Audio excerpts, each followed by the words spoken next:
प्रल्हाद सपकाळ सेवाशक्ती संघर्ष एस.टी. कर्मचारी संघ महाराष्ट्र राज्य पुणे प्रदेशाचा उपाध्यक्ष आम्ही आज या ठिकाणी बेमुदत उपोषणाला बसलेलो आहोत।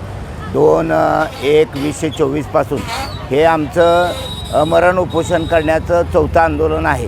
पूर्वी 3 वेळा आंदोलन केलं, त्यावेळेला सरकारनं आम्हाला मुदत मागून घेतली आणि आंदोलन आम्ही पोस्टपोंड केलं।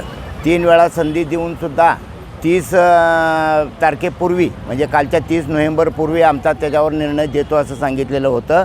उद्योगमंत्र्यांनी उदय सामंत नावाचे जे उद्योगमंत्री आहेत त्यांनी सांगितलेलं होतं की 30 नोव्हेंबरपूर्वी बैठक घेऊन तुमच्या प्रश्नाचे सोडवणूक केली जाईल। परंतु नोव्हेंबर गेला, डिसेंबर गेला, आज जानेवारी, नवीन वर्ष उजाडलं तरीही आमचे एस.टी. कर्मचाऱ्यांच्या ज्या 16 मागण्या आहेत, प्रामुख्यानं एस.टी. कर्मचाऱ्यांना 7वा वेतन आयोग मिळावा ही दीर्घकालीन मागणी आहे। आणि मग त्याकरता सर्व महाराष्ट्रभर 6 महिन्याचा दीर्घ संप केलेला होता। अनेक लढे करूनसुद्धा अद्याप ही सरकारं बदलली, परंतु आमचे प्रश्न सुटलेले नाहीत।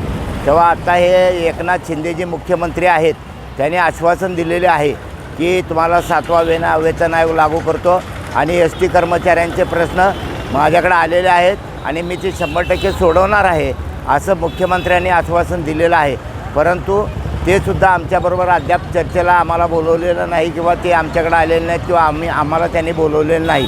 म्हणून आम्ही काल 2/1/2024 पासून अमरण उपोषणासाठी या ठिकाणी विभागीय कार्यालय, जिल्हाधिकारी कार्यालय सांगली या ठिकाणी बसलेलो आहोत आणि हे आमचं अंतिम लढा आहे, शेवटचा लढा आहे। करो किंवा मरो या सत्रामध्ये आम्ही अमरण उपोषण कालपासून चालू केलेलं आहे। धन्यवाद। जय हिंद, जय